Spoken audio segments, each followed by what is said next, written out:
لا حول ولا قوة إلا بالله العلي العظيم. أعوذ بالله من الشيطان اللعين الرجيم.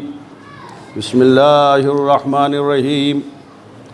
الحمد لله رب العالمين، والصلاة والسلام على أشرف الأنبياء والمرسلين وخاتم النبيين سيدنا ونبينا وشفيعنا طبيب نفوسنا وحبيب قلوبنا ومولانا بالقاسم محمد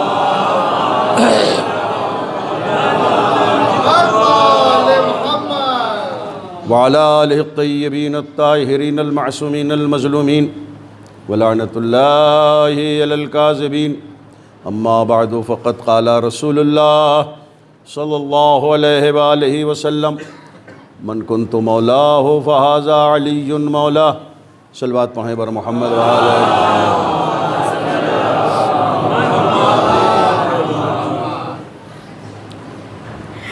انتہائی محترم مومنین اور محبان اہل بیت، اس وقت آپ حضرات سے روبرو ہوتے ہوئے اور ملاقات کا شرف حاصل ہوتے ہوئے میں اپنی انتہائی سعادت مندی سمجھ رہا ہوں. ادھر آ جائیے.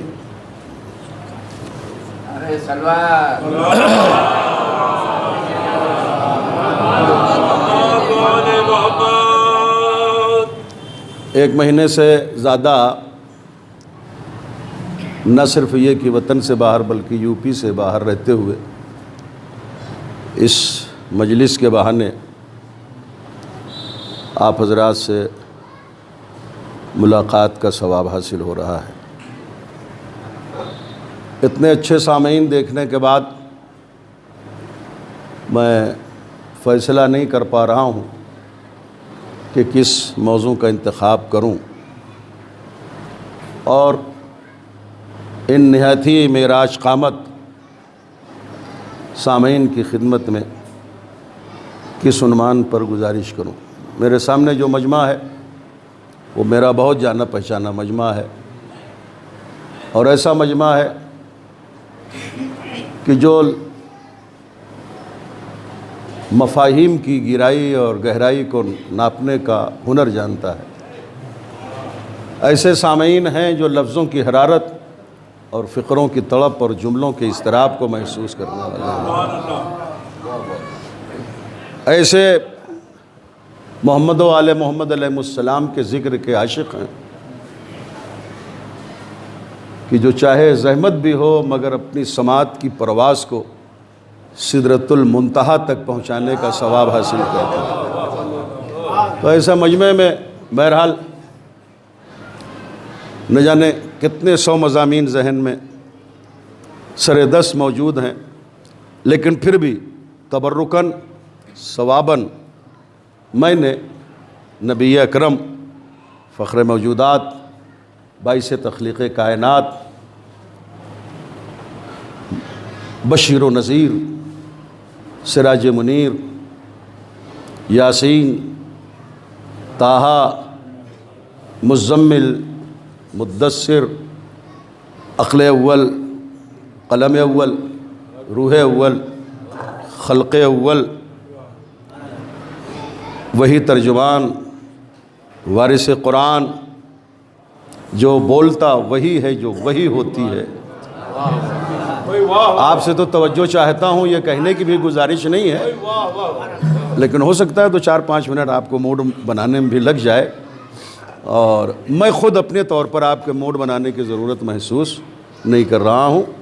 بس آپ لفظوں کا استقبال کریں. وہ رسول کہ جس کے عصمت تکلم پر خدا نے وحی کا پہرا بٹھا دیا ہے،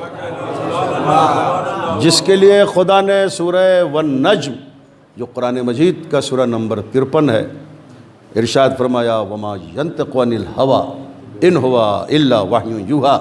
میرا حبیب اپنی مرضی سے کچھ نہیں بولتا، وہی بولتا ہے جو میرا اشارہ ہوتا ہے. اتنا ذمہ دار پیغمبر غدیر کے مجمع میں کہہ رہا ہے علی کو اپنے ہاتھوں پر بلند کر کے من کن تو مولا ہو فہذا علی مولا، جس کا میں مولا ہوں اس کے، نبی کہہ سکتے تھے من کن تو مولا ہو فعلی مولا، جس کا میں مولا اس کا علی مولا، اور تو ہاتھوں پہ بھی بلند ہیں، تو جب ہاتھ پہ بلند ہیں تو ہاذا کہنے کی کیا ضرورت؟ ہاذا آتا ہی ہے جہاں ہاتھ سے اشارہ ہو، تو اب کافی تھا من کن تو مولا ہو فعلی مولا کہنا، نبی ہاذا بھی کہہ رہے ہیں۔ ہاذا اس وقت کہا جاتا ہے کہ جب کم سے کم سیم اسی طرح کے دو موجود ہوں۔ غور فرما رہے ہیں آپ؟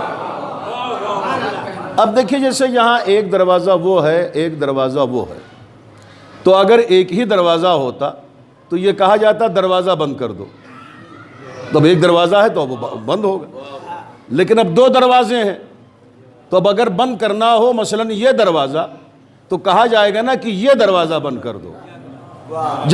جب تک ہاتھ سے اشارہ نہیں کریں گے کیسے پتہ چلے گا؟ یہ کہتے رہو کہ دروازہ بند کر دو، دروازہ بند کر دو، طے کیسے ہو کہ یہ والا کہ یہ والا؟ ہے نا توجہ؟ اسی لیے ہاذا کہا جاتا ہے یہ دروازہ بند کر دو۔ تو اصل میں مسئلہ یہ ہے کہ ابو طالب کے بیٹے کا نام بھی علی ہے، اللہ کا نام بھی علی ہے۔ غور فرمائیے نا محترم،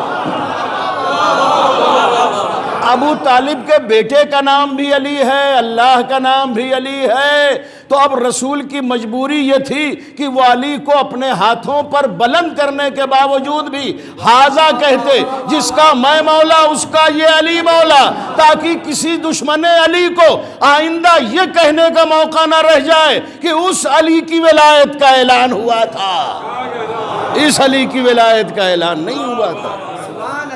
لیکن رسول کے تدبر رسالت نے ہاذا کا اشارہ کر کے مجبور کر دیا لوگوں کو یہ سمجھنے پر کہ ابو طالب کی بیٹے کی ولایت کا اعلان ہے،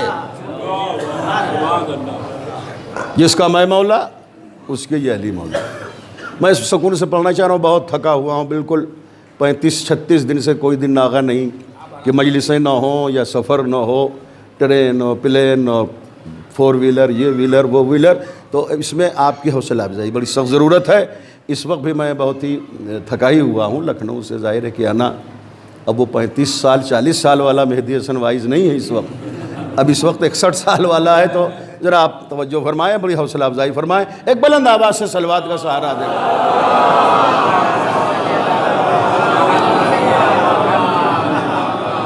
اچھا، تو اب غدیر میں مولا ہیں 2، میں موضوع کا اعلان ہی کر دوں تاکہ زحمت انتظار آپ کو نہ برداشت کرنا پڑے۔ موضوع اس وقت ہیں فضائل عباس، سنیں گے یہ؟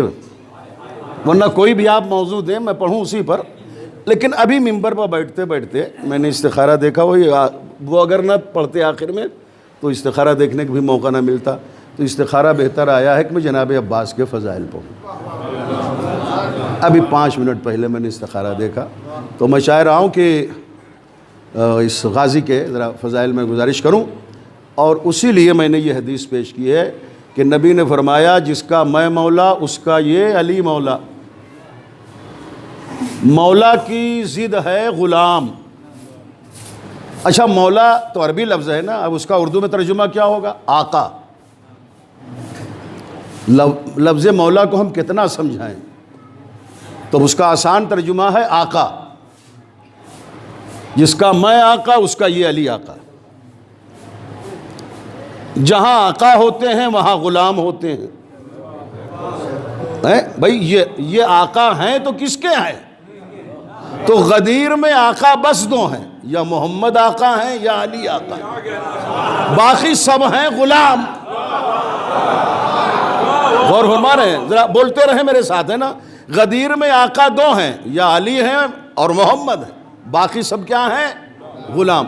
اب غدیر کے واقعے کے بعد 10 ذی الحجہ سن 10 ہجری مطابق 21 رمضان مطابق 21 مارچ سن 632 عیسوی جمعرات سے مسلسل نسلیں آقا زادوں کی بھی چلتی رہیں، غلام زادوں کی بھی چلتی رہیں، آقا کی نسل سے آقا زادے پیدا ہوتے رہے، غلام کی نسل سے غلام زادے پیدا ہوتے رہے، تو اب اگر کبھی کبھی کوئی آقا زادہ کسی غلام کو غلام زادہ کہہ دے تو خفا ہونے کی بات نہیں ہے۔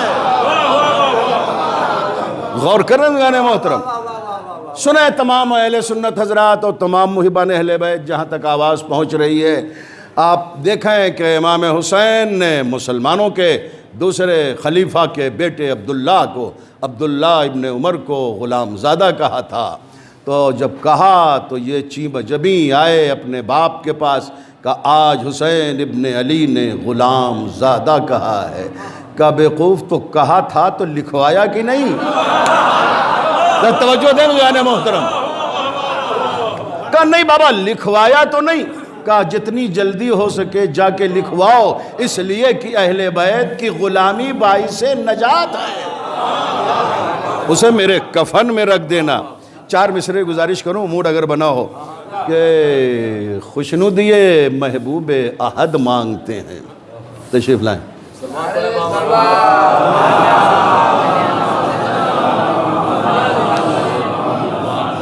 یہ صلوات اگر بلند آواز سے ہو تو دوبارہ گزارش کی ضرورت نہیں ہے۔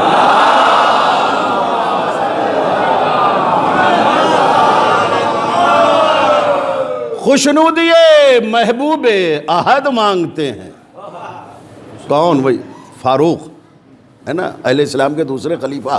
خوشنودیے محبوب احد مانگتے ہیں، شبیر کے بچپن سے مدد مانگتے ہیں، شبیر کے بچپن سے مدد مانگتے ہیں، پایا ہے امامت کو جو مائل بکرم، پایا ہے امامت کو جو مائل بکرم، فاروق غلامی کی سند مانگتے ہیں۔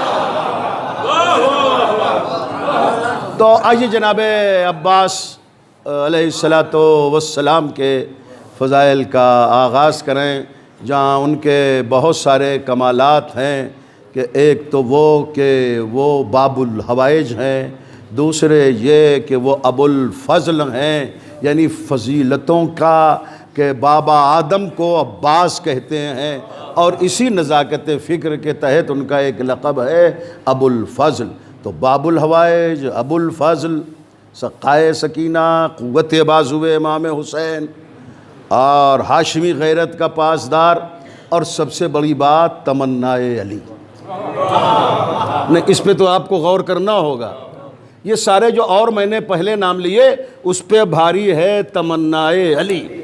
شاعر کہتا ہے کہ منصب نہیں مانگا، میں آپ کا موڈ ذرا بنا ہے مگر معراج قامت بنا رہا ہوں، اور اس 4 مصرے کے ذریعے، کہ منصب نہیں مانگا کوئی شاہی نہیں مانگی، منصب نہیں مانگا کوئی شاہی نہیں مانگی، خود مل گئی مرضی الہی نہیں مانگی، خود مل گئی مرضی الہی نہیں مانگی، لاؤ گے بھلا دوسرا عباس کہاں سے، لاؤ گے بھلا دوسرا عباس کہاں سے، حیدر نے کوئی اور دعا ہی نہیں مانگی۔ توجہ دیں بھائی، ذرا بولتے رہیں۔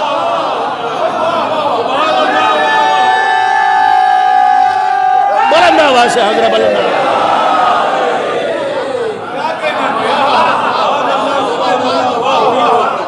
میں نے جناب عباس کی حیات طیبہ کو، یہ دعویٰ نہیں ہے کہ بہت غور سے پڑھا، لیکن دلچسپی سے پڑھا، خدا کی قسم 32 سالہ حیات میں ترک اولا کا کوئی ہلکا سے ہلکا بھی شائبہ دامن کردار عباس میں نظر نہیں آتا۔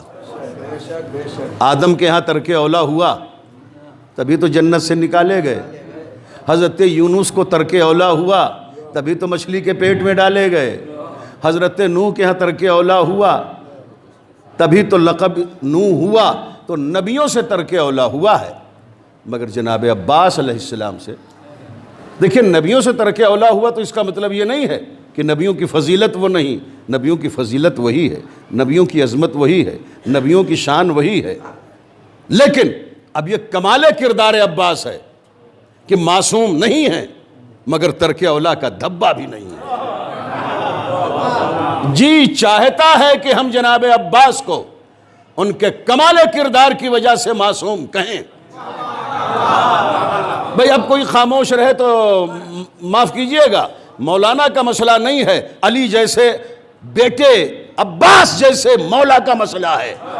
اس لیے خوشنودی جناب عباس حاصل کرنے کے لیے سب کو بولنے کا حق ہے، کسی کو لبوں کی جنبش روک کر کنجوسی کی اجازت میں نہیں دوں گا۔ بزرگان محترم، جی چاہتا ہے کہ ہم جناب عباس کو معصوم کہیں، مگر ہم یہ شیعوں کی احتیاط ہے کہ معصوم صفت عباس کو بھی ہم معصوم نہیں کہتے۔ تو جو شیعہ قوم معصوم صفت عباس کو بربنائے احتیاط معصوم نہیں کہتی، اس لیے کہ معصوم بد14 ہیں، تو جو شیعہ قوم اتنی محتاط ہو کہ معصوم صفت عباس کو بھی معصوم کہنے کے لیے تیار نہ ہو، وہ عرب کے رجسٹرڈ گنہگاروں کو رہبر ہادی ماننے کے لیے کیسے تیار ہو؟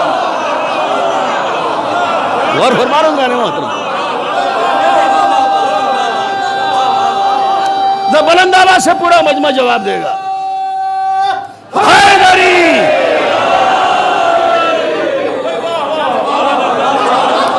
غور فرمائے میں نے انہیں بڑی شکایت رہتی ہے، بھائی ہمارے فلاں کو نہیں مانتے، ہمارے فلاں کو نہیں مانتے، ہمارے فلاں کو نہیں مانتے۔ ہماری احتیاط تو دیکھو، ہمارا تکلف تو دیکھو۔ تو جناب عباس کے فضائل، موڈ بن گیا، میں شروع کروں جناب عباس کے فضائل۔ ایسے ہی سماعت کا توازن چاہیے تھا جو آپ نے فراہم کر دیا بزرگان محترم۔ کیا شان ہے ہمارے اور آپ کے مولا غازی ابو الفضل عباس کی۔ جناب عباس کا جب نام آتا ہے تو بہت سارے الفاظ جڑنے لگتے ہیں اس مقدس نامی کے ساتھ، جیسے لفظ وفا۔ عباس کا ترجمہ کیا ہے؟ وفا۔ وفا کے لفظ کا ترجمہ کیا ہے؟ عباس۔ آپ کو تو معلوم ہے کہ میں ایک بین الاقوامی خطیب ہونے کی وجہ سے ہر جگہ جاتا ہوں، سوالات بڑے اچھے اچھے ہوتے ہیں۔ تو ایک سوال کہ جناب عباس ہی کو با وفا کیوں کہتے ہیں؟ بڑی توجہ ہے نا آپ کی۔ جناب عباس ہی کو با وفا کیوں کہتے ہیں، جبکہ کربلا میں جو 72 شہید ہیں سب با وفا ہیں، اس میں تو کوئی شک نہیں۔ حبیب بھی با وفا، مسلم بن اوسجہ بھی با وفا، بریر بھی با وفا، جون بھی با وفا، وہب کلبی بھی با وفا، علی اکبر علیہ السلام بھی با وفا، جناب قاسم بھی با وفا، بریر حمدانی بھی با وفا، سعید بن عبداللہ بھی با وفا، زہیر ابن قین بھی با وفا، سب با وفا ہیں۔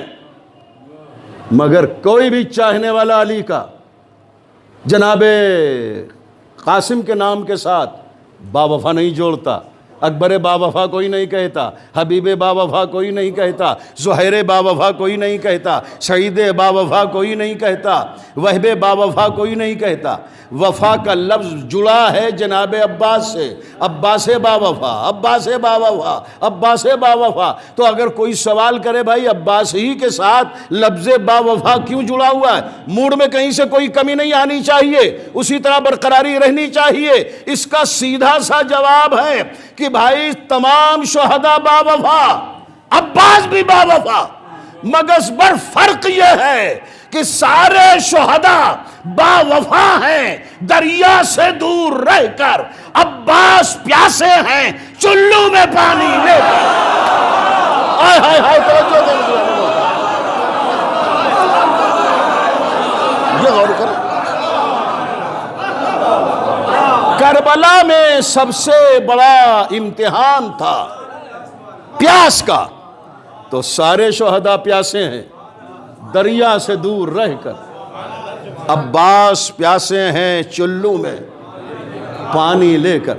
بڑے ذمہ دار سامعین ہیں، اس لیے بڑی ذمہ دارانہ گفتگو کرنے کی کوشش کر رہا ہوں۔ اب سوال ایک قانونی بلکہ شرعی بھی پیدا ہوتا ہے کہ ایک شخص جو بہت پیاسا ہے، اسے جب پانی مل جائے تو شریعت کا تقاضا ہے کہ وہ پانی ضرور پیے، عقل کا تقاضا ہے کہ وہ پانی ضرور پیے، اور اگر نہیں پینا ہے تو چلو میں پانی نہ لے۔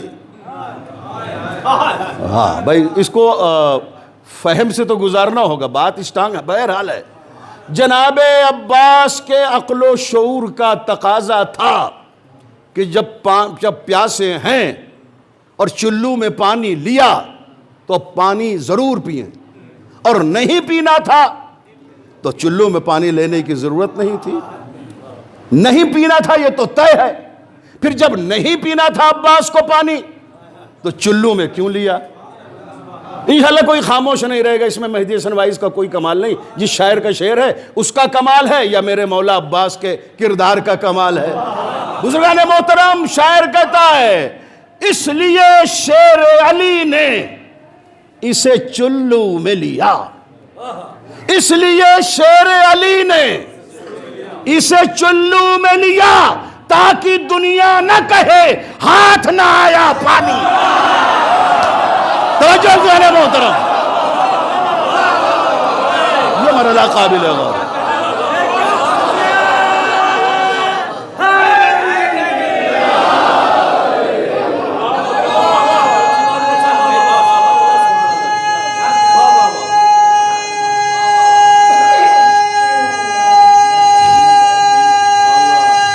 اتنا ہی انداز ہے۔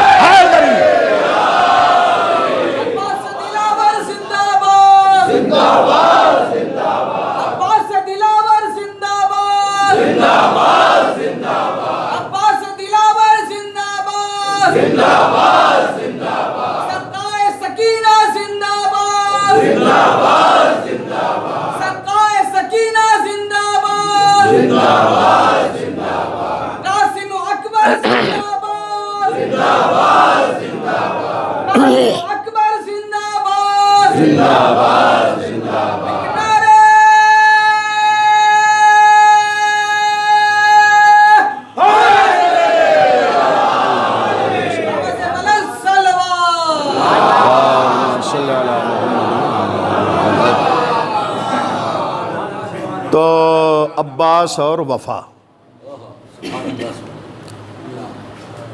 لفظ وفا جب سماعتوں میں ٹکرا کے فکر کو مہمیز کرے تو فوراً غازی عباس کا نام نامی سماعت کے دریچوں کو کھول کر اصل سماعتوں میں رس گھولتا ہے۔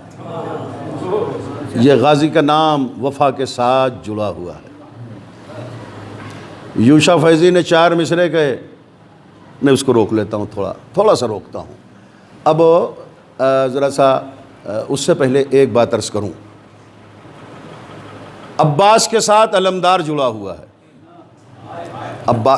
وفا کا لفظ جڑا ہے نا، جو لفظیں عباس سے جڑی ہیں میں اسے پیش کر رہا ہوں اس وقت۔ عباس اور وفا، عباس اور علم۔ دیکھیں علمدار کا جب لفظ بولا جاتا ہے تو آپ بتائیے سچائی سے، علی کا نام ذہن میں آتا ہے کہ عباس کا؟ عباس کا آتا ہے نا۔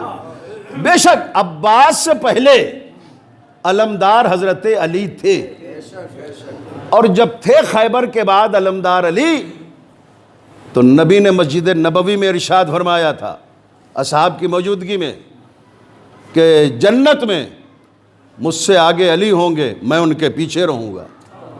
آگے آگے علی رہیں گے، پیچھے میں رہوں گا۔ ایک صحابی نے کہا یا رسول اللہ علی آگے رہیں گے؟ ارے علی آگے آپ پیچھے؟ کہا بیوقوف تجھے اتنی خبر نہیں ہے، علمدار ہمیشہ آگے ہوتا ہے، سردار پیچھے ہوتا ہے۔ علی میرا علمدار ہے، علی علمدار لشکر اسلامی ہے۔ تو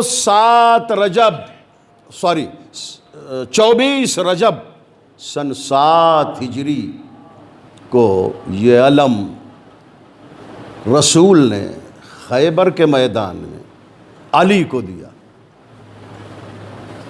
یہ علم علی کے پاس 33 سال تک رہا۔ 24 رجب روز فتح خیبر سے لے کے سن 7 ہجری سے 21 رمضان سن 40 ہجری تک یہ علم علی کے پاس تھا 33 سال 33 ایئرز 21 رمضان کو یہ علم علی نے اپنے بڑے بیٹے امام حسن کو دیا. ان کے پاس یہ علم 10 سال تک رہا 28 صفر سن 50 ہجری تک. شہادت کے وقت امام حسن نے یہ علم اپنے چھوٹے بھائی امام حسین کو دیا. حسین کے پاس یہ علم 10 سال تک تھا اور حسین نے یہ علم 10 محرم سن 61 ہجری مطابق 12 اکتوبر سن 680 عیسوی بروز جمعہ 62 سیلسیس ڈگری ٹمپریچر کے درمیان کربلا اور باب النینوا کے بیچ کے ایک کربلا نامی جنگل میں بڑے خلوص سے اپنے چھوٹے بھائی عباس کو دیا. مگر کیا بات ہے، جس علی کے پاس 33 سال تک علم تھا اب وہ علمدار مشہور نہیں ہے. جس حسن کے پاس 10 سال علم تھا وہ علمدار نہیں کہے جاتے. جس حسین کے پاس 10 سال علم تھا وہ علمدار نہیں کہے جاتے. مگر 10 محرم کو چند منٹوں کے لیے عباس نے نہ جانے کتنے خلوص سے یہ علم اٹھایا کہ اب قیامت تک عباس علمدار عباس علمدار عباس علمدار کی شہرت ہو گئی. عباس اور علم. اب میں وہ شعر سنانا چاہ رہا ہوں یوشا فیضی کا. وہ کہتے ہیں کہ دل دھڑکتا ہے تو ماتم کی صدا آتی ہے. پورا حوصلہ چاہیے بھائی، آپ پورے سماعت کے تیور کے ساتھ. دل دھڑکتا ہے تو ماتم کی صدا آتی ہے، سانس لیتا ہوں تو جنت کی ہوا آتی ہے. قبر میں بولے ملک کیا تو اٹھاتا تھا علم. موڈ تو آپ کا بن گیا ہے نا. قبر میں بولے ملک کیا تو اٹھاتا تھا علم، تیری میت سے تو خوشبو وفا. اور ہونا گانے محترم ذرا عظمت عباس پر صلوات پڑھیں بر محمد والے.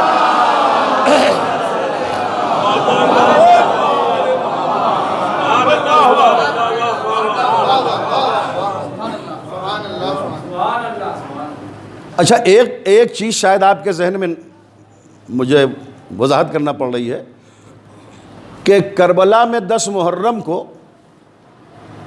حسین سے پہلے سکینہ نے علم دیا تھا عباس کو. سکینہ 4 سال کی عمر میں اپنے وقت کی مجتہدہ تھی. مجھے تو میری سمجھ ہی میں نہیں آتا کہ یہ 4 سال کی زہرا اپنے سنس میں اور شعور میں اور کامن سنس میں کتنا بڑا درجہ اجتہاد رکھتی ہے. جناب سکینہ کو مشکیزہ بھی دینا ہے، علم بھی دینا ہے، یا جو چاہیں دے دیں، لیکن یہ جناب سکینہ کا اجتہاد تھا. شعر سنا دوں، علم کی بات ہے اور جناب سکینہ کی عظمت. جناب سکینہ کے تعلق سے اس سے بڑا میرے پاس کوئی شعر نہیں ہے. میں نے جہاں جہاں بھی یہ شعر پڑھا ہے بہت دیر دیر تک نعرے لگے ہیں، مگر یہ کہنے کا مطلب یہ نہیں ہے کہ آپ دیر تک نعرے لگائیں، لیکن پورے حوصلے اور جذبات ولا کے ساتھ آپ سماعت فرما لیں اور جناب سکینہ کا اجتہاد دیکھیں. شہزادی سکینہ کی حکمت اور مصلحت اور ان کے تدبر کو سلام کریں. یہاں یہ نہ دیکھو کہ کمسنی ہے، یہاں کمسنی بھی اپنے پورے شباب سے آگے بڑھ کے اجتہاد کی قوت رکھتی ہے. یہ فوج شام سے پوچھو کہ پھر انجام کیا ہوتا. موڈ اگر بنا ہو تو شعر پڑھو، نہیں تو روکوں ابھی.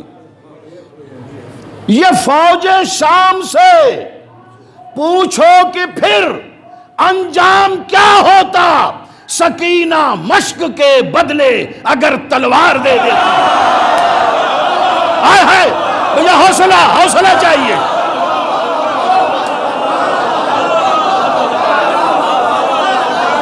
اور کیوں گانے محترم،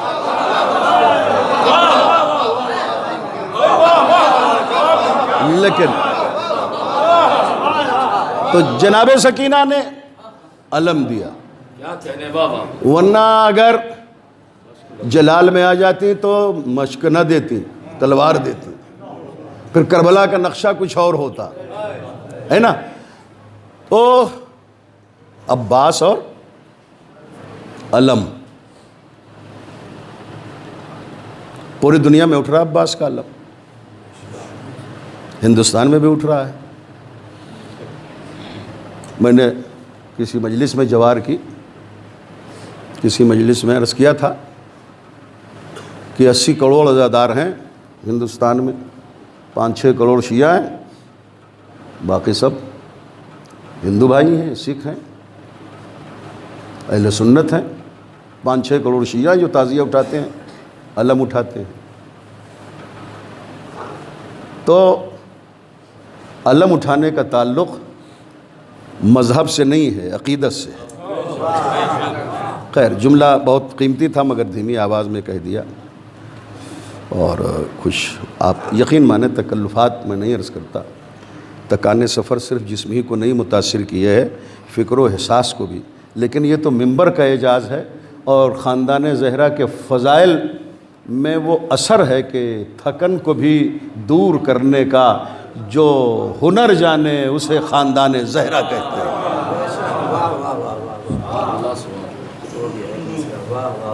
آپ نے ہندوستان میں اٹھتے ہوئے علم دیکھے، ہندوستان میں علم اٹھنا آسان ہے، انگریزوں کے ملک میں علم اٹھنا قابل توجہ ہے۔ اب ظاہر ہے کہ یہ سنی سنائی نہیں باتیں ہیں، آنکھوں کی دیکھی باتیں ہیں۔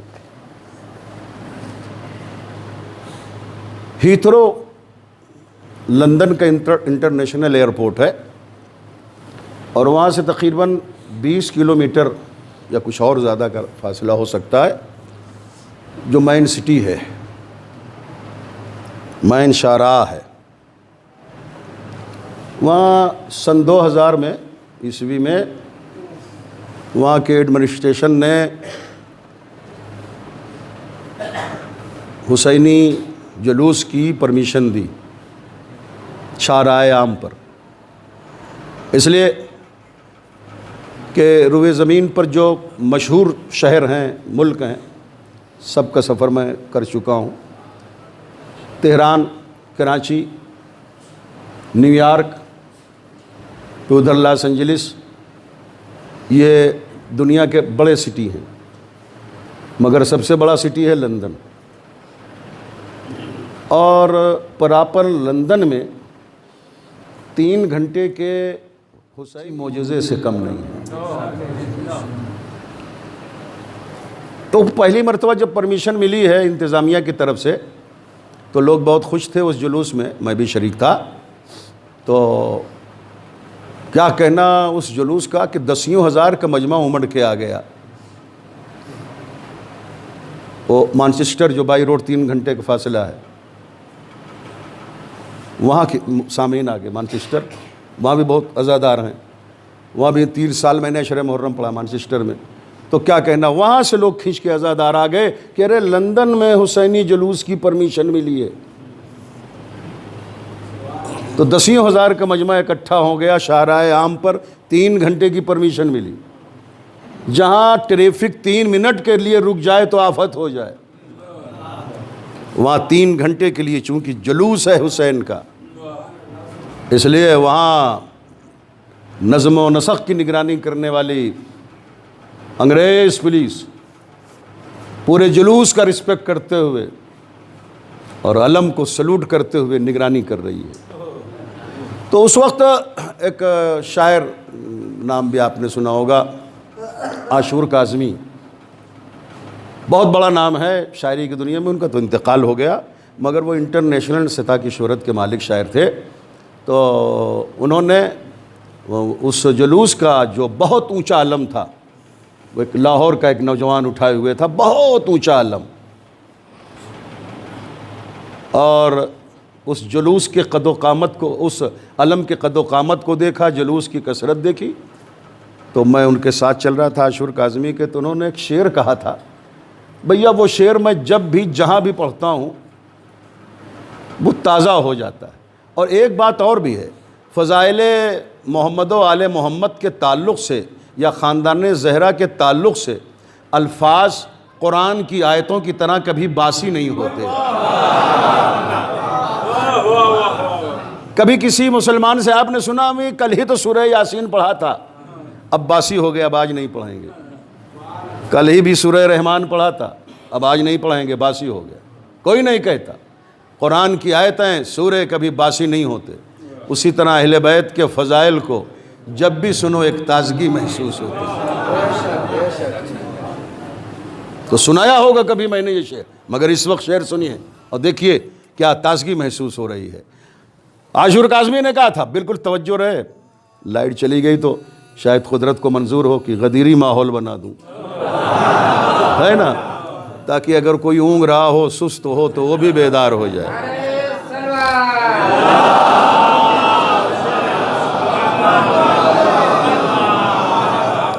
تو انہوں نے کہا تھا، عاشور کاظمی نے، بڑا پیارا دو مصرع ننھا منھا مصرع ہے مگر عقیدت میں ڈوبا ہوا ہے۔ انہوں نے کہا کہ زہرا تیری دعا ہے، زینب تیرا کرم ہے۔ بنائیے نا موڈ۔ دوسرا مصرع سننے کے لیے نہیں ہے، استقبال کرنے کے لیے۔ ویلکم کریں دوسرے مصرع کا۔ زہرا تیری دعا ہے، زینب تیرا کرم ہے، لندن کی سرزمیں پہ عباس کا عالم ہے۔ اور سنو گانے محترم، تو آپ دیکھیں غازی کی شان۔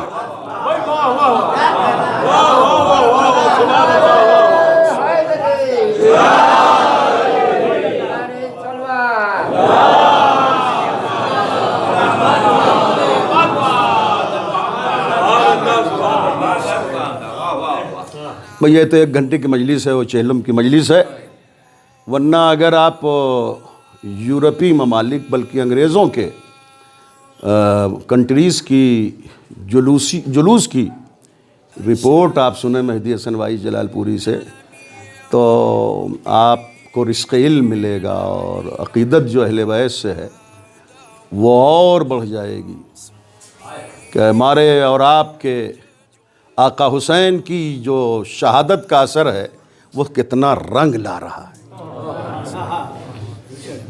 جن ملکوں میں کوئی سوچ نہیں سکتا تھا آج کے 80 سال پہلے یا 50 سال پہلے، وائٹ ہاؤس امریکہ کا پوری دنیا کی طاقت کا مرکز کہا جاتا ہے۔ اب یہ بھی سنی ہوئی بات نہیں ہے، میں گیا ہوں، وائٹ ہاؤس گیا ہوں۔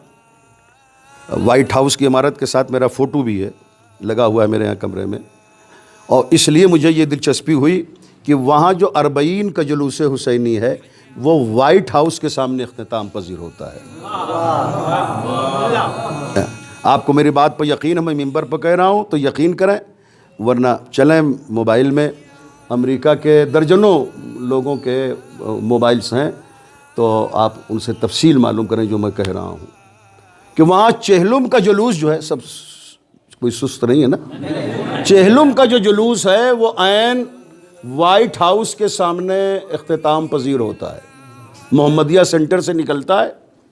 تو چونکہ وائٹ ہاؤس پوری دنیا کا کے لیے ایک مرکزی مقام رکھتا ہے، اور امریکہ کو یہ گمان ہے کہ میں مطلب سب سے بڑی طاقت ہوں، تو وہاں جو وائٹ ہاؤس ہے نا، تو آپ نے دیکھا ہے اس کی جو نچلی سطح ہے وہاں 260 ملکوں کے فلیگ لگے ہوئے ہیں، جھنڈے، امریکہ کا، پاکستان کا جھنڈا، ہندوستان کا جھنڈا، اور مصر کا اور سعودیہ کا فلیگ سب لگے ہوئے ہیں وائٹ ہاؤس پہ۔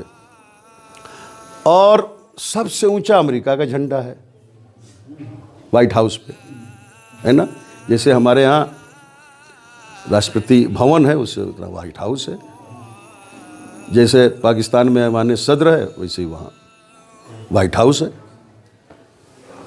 تو وہ اس کا امریکہ کا جو فلیگ ہے وہ سب سے اونچا ہے بھائی، اس کا ملک میں اس کے سارے ملکوں کے جھنڈے لگیں، وہ نیچے ہیں، یہ سب سے اونچا ہے۔ وہ ایک سال ایسا ہوا کہ حسینی جلوس چہلم والا جب وائٹ ہاؤس پہنچا تو ایک علم اٹھانے والا آگے بڑھتے بڑھتے وہ امریکہ کے جھنڈے کے پاس پہنچ گیا. وہ علم تو اونچا تھا ہی, وہ امریکہ کا جھنڈا نیچے ہو گیا, اوپر ہو گیا.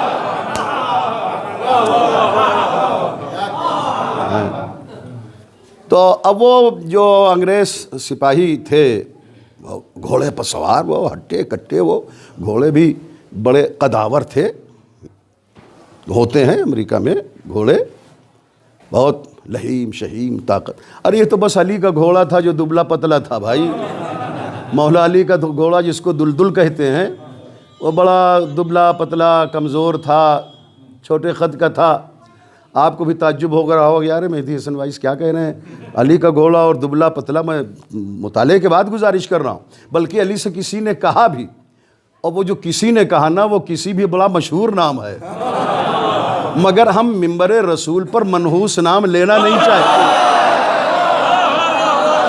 ہے نا. تو کسی نے کہا تھا یا علی آپ صاحب ذوالفقار اسد اللہ شیر خدا, اور آپ کی یہ سواری دبلی پتلی اور ناٹی اور لہیم شہیم طاقتور لمبا چوڑا گھوڑا رکھا ہے. علی نے بھی کیا پیارا جواب دیا, لمبا تڑنگا لہیم شہیم گھوڑا وہ رکھے جسے یا تو میدان جنگ چھوڑ کے بھاگنا ہو یا بھاگتے ہوئے کا پیچھا کرنا ہو. علی کو ایسا نہیں. تو بہرحال وہ سپاہی جو تھے, انگریز سپاہی پولیس, وہ ہٹے کٹے خود بھی اور گھوڑا بھی ان کا بڑا قداور تھا. تو اس کا ایک سپاہی گیا علم اٹھانے والے کے پاس, اور اس نے اشارہ کیا کہ دیکھ رہے ہو امریکی فلیگ سے آپ کا فلیگ اونچا ہو گیا. اردو نہیں چلتی وہاں, انگریز سپاہی نے انگلش میں کہا تھا. جو کہا تھا سننا چاہتے ہو تو میں سنا دوں. اس انگریز سپاہی نے یہ کہا تھا علم اٹھانے والے سے, پلیز آپ ڈاؤن کریں اپنا فلیگ, اس لیے کہ not be higher flag of any country than America, it is یس یو ایس لا. یعنی امریکہ کے جھنڈے سے کسی بھی ملک کا جھنڈا اونچا نہیں ہو سکتا, یہ یونائٹڈ اسٹیٹ آف امریکہ کا قانون ہے. Not be higher flag of any country than America, امریکہ کے جھنڈے سے کسی بھی ملک کا جھنڈا اونچا نہیں ہو سکتا. یہ یونائٹڈ اسٹیٹ آف امریکہ کا قانون ہے. عباس تو باب الحوائج ہے نا, فوراً رزق فہم و جواب دیا. اور علم اٹھانے والے نے کہا علم is not any country flag but is international religious flag. کیا جواب ہے خدا کی قسم. یہ علم کسی ملک کا جھنڈا نہیں ہے, یہ ایک ریلیجیس فلیگ ہے, مذہبی نشان ہے جو دنیا کے ہر گوشے میں بلند ہوتا ہے. وہاں زبانی کام نہیں چلتا, اس نے فوراً تحریر لکھی کہ اس فلیگ سے جسے علم کہتے ہیں, اس کے اونچا ہونے سے ہمارا قانون نہیں ٹوٹتا. ایک ذرا صلوات پڑھیں نا عظمت عباس پر.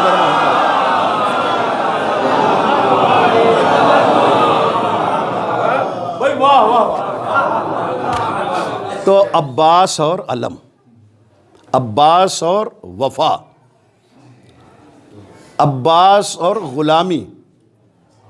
کہتے رہے نا میں حسین کا غلام ہوں, جیسے علی کہتے رہے میں محمد کا غلام ہوں. نہیں موڈ شاید تھوڑا وہ تو نہیں کر لیا بھئی, یہ جملہ بہت قابل قدر تھا. جس طرح حضرت علی کہتے رہے میں محمد عربی کا غلام, اسی طرح عباس کہتے رہے میں حسین کا غلام. حسین میرے آقا ہیں, میں غلام.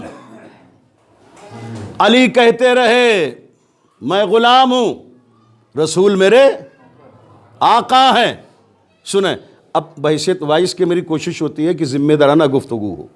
سوال اس بات کا ہے کہ شریعت اسلامیہ میں داماد, بیٹا, بھائی قانوناً شرعاً غلام نہیں بنایا جا سکتا. کیا سن رہے ہیں بھائی؟ شریعت کی طرف سے اجازت نہیں ہے کہ کوئی بھائی اپنے بھائی کو غلام بنائے. شریعت کی طرف سے اجازت نہیں ہے کوئی باپ اپنے بیٹے کو غلام بنا سکے.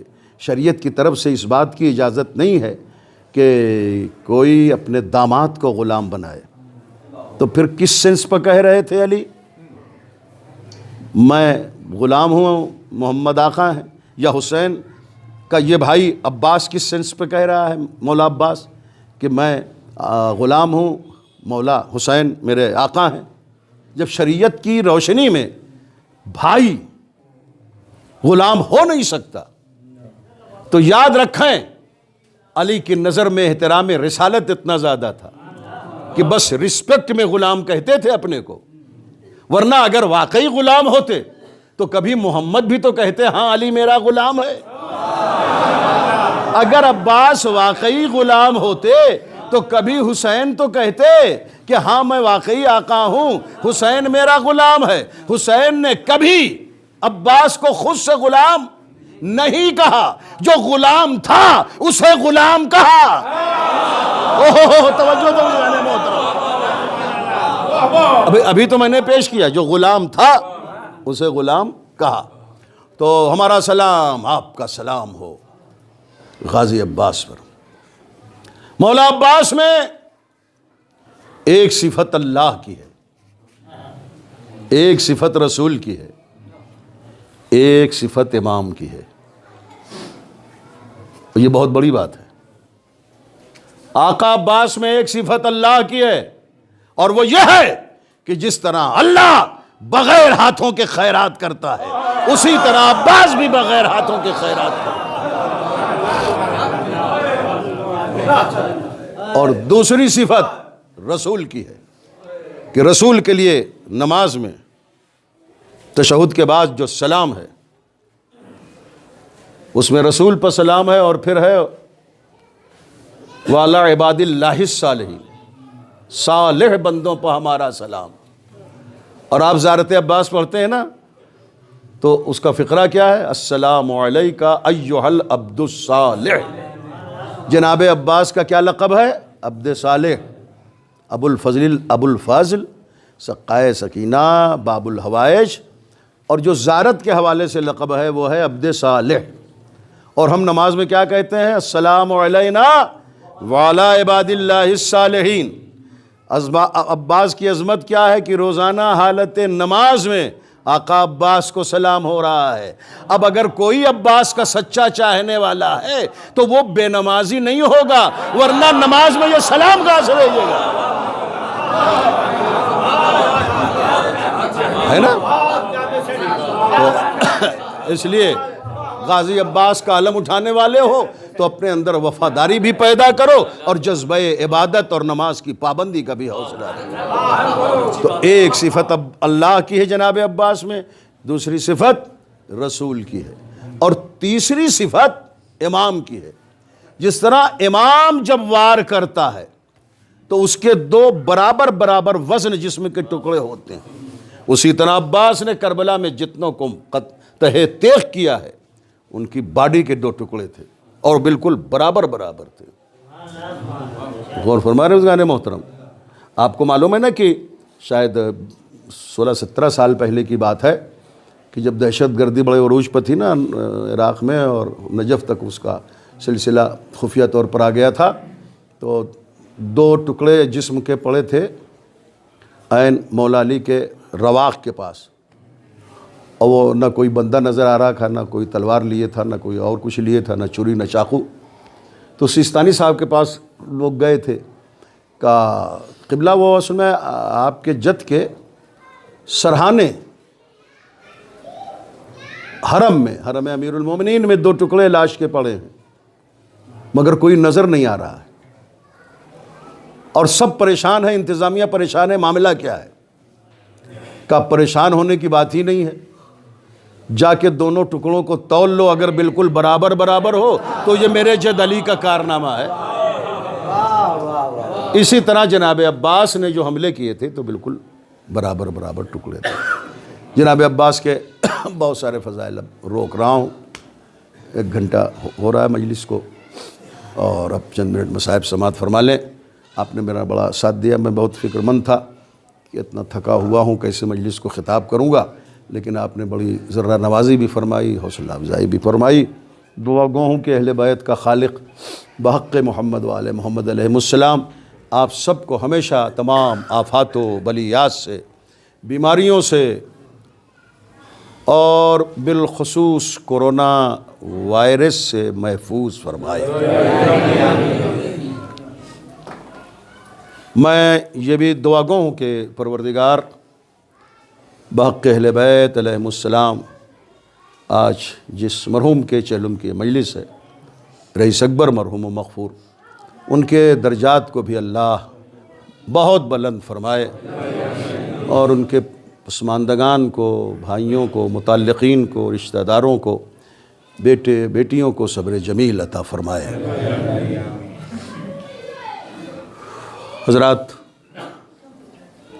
ظاہر ہے کہ کوئی مر جاتا ہے تو اس کا چہلم ہوتا ہے، اور آج یہ چہلم ہے۔ کربلا میں بس حسین ہی ایسا غریب تھا جس کا چہلم نہ ہوا۔ بھائی چہلم تو 40 دن کے اندر ہوتا ہے نا،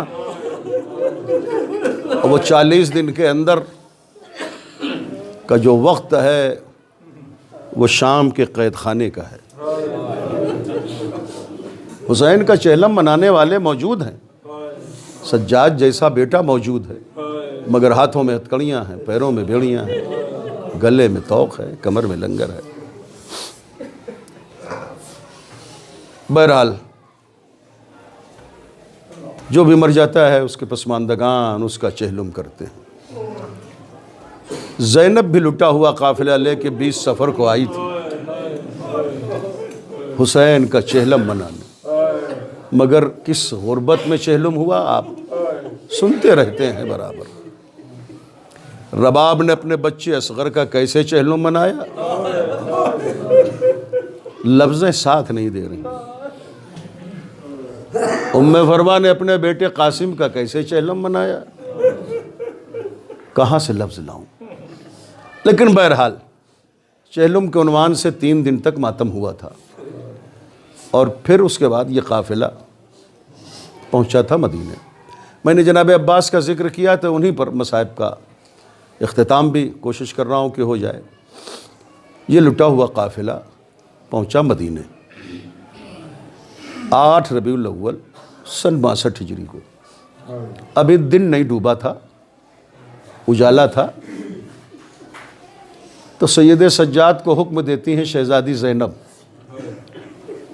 بیٹا تم جاؤ نانا کے روضے پر اور بشیر کو بھی لیتے جانا،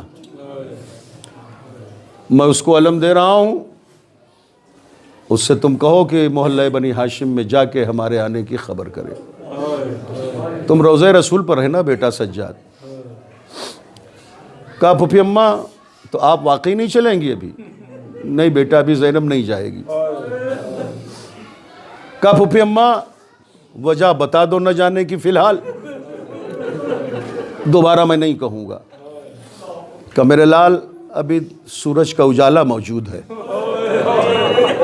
ابھی دن نہیں ڈوبا ہے، بیٹا بھائی کو کھو کر زینب کو مدینے میں داخل ہوتے شرم آ رہی، سورج ڈوب جائے اندھیرا چھا جائے تو زینب داخل ہو جائے۔ وہیں جہاں تھوڑی دیر کے لیے رکی ہیں زینب، ساری بیویاں رکی ہیں، ام کلثوم بھی رکی ہیں۔ انہوں نے در و دیوار مدینہ کو دیکھا تو 36 اشعار پر مشتمل ایک مرثیہ پڑھا، جس کی شروعات یوں ہے کہ مدینہ تو جدنا لا تقبلینا، مدینہ ہمارے آنے کو قبول نہ کرنا۔ جب 28 رجب کو تیرے درمیان سے ہم نکلے تھے تو گودیاں آباد تھیں، آج ہم جب واپس آئے ہیں تو گودیاں خالی ہیں، نہ اصغر ہے نہ سکینہ، نہ عاتقہ ہے نہ محمد۔ عزادارو سجاد چلے لیکن روضہ رسول تک نہ پہنچ پائے، روضہ رسول سے کچھ پہلے بیٹھ گئے۔ کیوں نہ بیٹھ جائیں؟ ہتکڑیوں سے ہاتھ زخمی، طوق سے گلا زخمی، تازیانوں سے پشت زخمی، لنگر سے کمر زخمی۔ اتنا تو آپ برابر سنتے ہیں نا، ایک چیز ذرا کم پڑھی جاتی ہے یا ہم کم پڑھتے ہیں، یہ ہماری کمی ہے، ورنہ مصائب بہت زیادہ ہیں کہ سید سجاد کو کئی میل تک کانٹے بچھا کے پیدل چلایا گیا۔ تو اب تلوے بھی تو بہت زخمی ہے نا عزادارو۔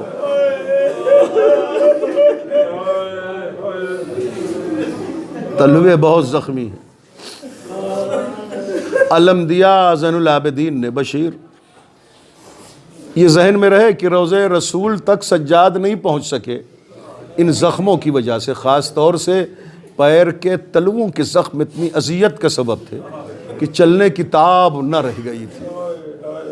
عزادارو، تو اب بشیر کو علم دیا ہے، جاؤ اور مدینہ رسول کی گلیوں میں جاؤ بشیر اور خبر کر دو۔ بشیر آئے علم لیے ہوئے، کہ الا قتل الحسین بکربلا، الا ذبح الحسین بکربلا۔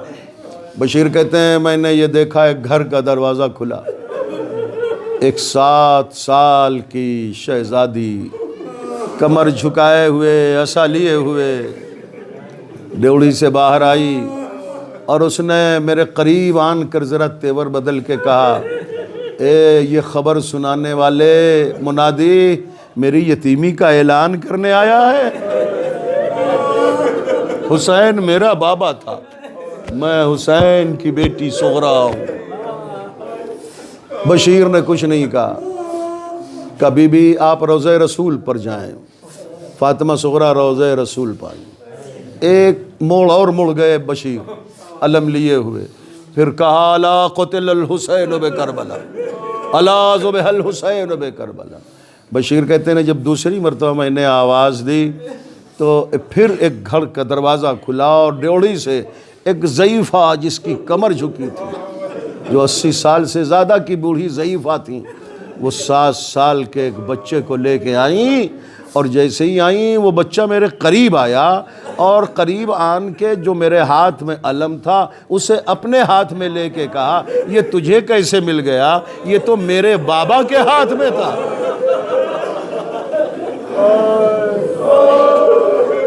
جزاکم اللہ خیر الجزا، یہ تجھے کیسے مل گیا؟ بشیر کہتا ہے میں سمجھ گیا یہ عباس کا بیٹا فضل ہے، اور یہ عباس کی ماں ام البنین ہے۔ بی بی بڑے بسط احترام کا بشیر نے ام البنین سے، بی بی آپ روضہ رسول پر چلیں۔ آئیں روضہ رسول پر ام البنین نے دیکھا سجاد بیٹھے تھے نا، کہ بندہ خدا یہ تو راستے میں کہاں بیٹھ گیا ہے؟ تجھے نہیں معلوم کہ 18 بھائیوں کی بہن، رسول کی نواسی، علی کی بڑی بیٹی، علی اکبر کی پھوپھی، میرے عباس کی بہن زینب علیہ مقام لٹا ہوا قافلہ لے کے آئے گی تو اسی راستے سے گزرے گی، راستے سے ہٹ جا۔ ایک مرتبہ جسم کی پوری طاقت کو سمیٹ کے کہا، میرے تلوے اتنے زخمی ہیں کہ چلا نہیں جاتا، اٹھا نہیں جاتا۔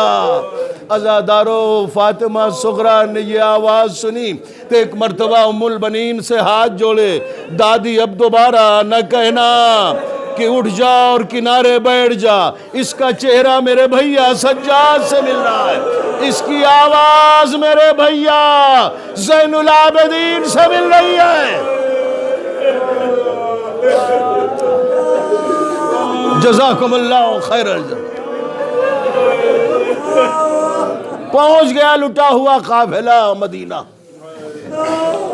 عزادارو، ہمارے اپنے علاقے میں بھی رواج ہے، وہ پوری دنیا میں ہے، کہ جس سال کوئی میت ہوتی ہے کسی گھر میں تو جو پہلی عید آتی ہے تو اس پہلی عید کے موقع پر وہ اس کے گھر والے نئے لباس نہیں پہنتے، چوڑیاں بیبیاں نہیں پہنتی، اس گھر میں سوئیاں نہیں پکتی، اس گھر کے لوگ گلے نہیں ملتے، عید کے دن بھی سوگ منایا جاتا ہے۔ لٹا ہوا قافلہ جب مدینے پہنچا ہے نا، اور پہلی عید آئی ہے، تو مدینے کی عورتوں نے یہ طے کیا کہ آج عید کا دن ہے، کسی کے گھر چل کے ہمیں پرسہ دینا چاہیے کربلا کے 72 شہیدوں کا۔ پھر جب یہ طے ہونے لگا کہ بنی ہاشم میں کس گھر جا کے تعزیت دی جائے، پھر طے کیا مدینے کی عورتوں نے کہ سب سے بزرگ زہرا کے خاندان میں عباس کی ماں علی کی زوجہ ام البنین ہیں، ان کے گھر جانا چاہیے تعزیت کے لیے۔ بہرحال اطلاع دی مدینے کی عورتوں نے حضرت ام البنین کو، اے مادر عباس ابھی تھوڑی دیر کے بعد مدینے کی عورتیں آپ کو کربلا کے 72 شہیدوں کا پرسہ دینے کے لیے آنا چاہتی ہیں۔ ام البنین نے کہا ہماری طرف سے استقبال ہے، اور اس کے بعد ام البنین نے تمام خاندان زہرا کی خواتین کو اطلاع دی میرے گھر آ جاؤ۔ شہزادی زینب آ گئیں، شہزادی ام کلثوم آ گئیں، شہزادی رقیہ آ گئیں، فضہ آ گئیں، تمام بیبیاں آ گئیں، عاتقہ آ گئیں، ساری زہرا کی خاندان کی عورتیں ام البنین کے گھر آ گئیں، اور اب مدینے کی عورتیں آئی ہیں، سب کو پرسہ دیا۔ ایک مرتبہ رباب کو سینے سے لگا لیا مدینے کی عورتوں نے، بی بی رباب تمہیں اصغر کا پرسہ۔ ایک مرتبہ مدینے کی عورتیں ام لیلہ کے پاس گئیں۔ میں یہ مصائب اس لیے پڑھ رہا ہوں تاکہ رئیس اکبر مرحوم کے گھر والوں کو اور ان کے رشتہ داروں کو تعزیت بھی ہو جائے۔ ام لیلہ کے پاس آئیں مدینے کی عورتیں، بی بی تمہیں علی اکبر کا پرسہ۔ وہب کلبی کی ماں قمر کے پاس آئیں، بی بی آپ کو وہب کلبی کا پرسہ، اور آپ کو آپ کی بہو کا بھی پرسہ۔ عزادارو عباس کی زوجہ لبابہ کے پاس وہ عورتیں آئیں، بی بی تمہیں عباس کا پرسہ، تمہیں اور بیٹے جو کربلا میں شہید ہو گئے ان کا پرسہ۔ ایک مرتبہ وہ مدینے کی عورتیں شہزادی زینب کے پاس ہیں، بی بی آپ کو اون و محمد کا پرسہ۔ زینب نے کہا نہیں نہیں، مجھے بیٹوں کا پرسہ قبول نہیں، مجھے پرسہ دینا ہو تو میرے غریب بھائی حسین کا پرسہ دو۔ عزادارو اس طرح پرسے کا سلسلہ چلا، آخری لفظ ہے، مجلس تمام ہے۔ جب پرسے کا سلسلہ ختم ہو گیا نا تو مدینے کی بہت ساری عورتیں تھیں، وہ بہت بڑا مکان تھا حضرت ام البنین کا، تو کافی عورتیں گئی تھی تعزیت کی رسم ادا کرنے کے لیے۔ جب پرسے کا سلسلہ ادا ہو گیا نا تو ایک مرتبہ ام البنین کھڑی ہوئیں، مدینے کی عورتوں ذرا بیٹھی رہنا، بیٹھی رہنا، مدینے کی عورتوں اٹھنا نہیں، مدینے کی عورتیں بیٹھی ہوئی ہیں، اور جناب ام البنین کہتی ہیں کہ دیکھو کربلا میں ہمارا گھرانہ اتنا اجڑ گیا کہ آج عید کے دن بھی تمہاری خدمت کے لیے ہمارے پاس کچھ نہیں ہے۔ عزادارو آپ نے سن لیا، میں نے پڑھا، مگر یہ بہت حسرت بھرا جملہ ہے۔ آج عید کے دن بھی ضیافت کے لیے ہمارے پاس کچھ نہیں ہے، مگر مدینے کی عورتوں، میں پہلے دعا کر دوں خدا آپ کو بھی سلامت رکھے، آپ کے بچوں کو بھی سلامت رکھے۔ مدینے کی عورتوں ذرا بیٹھی رہنا، ام البنین عباس کی ماں کہہ رہی ہیں، مدینے کی عورتوں بیٹھی رہو۔ اور یہ کہہ کر جناب ام البنین نے اپنے پوتے عباس کے بیٹے فضل کو اشارہ کیا، بیٹا مشکیزہ لے کے ذرا ان عورتوں کو کم سے کم پانی تو پلا دو، کچھ نہیں ہے تو پانی تو پلا دو۔ عباس کا یتیم بچہ دائیں ہاتھ میں مشکیزہ لیے، بائیں ہاتھ میں کوزہ لیے، پانی بھر بھر کے مدینے کی عورتوں کو پلانے لگا۔ ابھی 2-4 عورتوں کو پلایا تھا، زینب سے برداشت نہ ہوا، ایک مرتبہ اٹھی، عباس کے بیٹے کو اٹھایا، کربلا کا رخ کیا، میرے شیر، میرے عباس، کربلا میں تم پانی نہ پلا سکے، آج مدینے میں تیرا بیٹا پانی پلا رہا ہے۔ عباس میرے شیر، میرے غازی، میرے پردے کے محافظ۔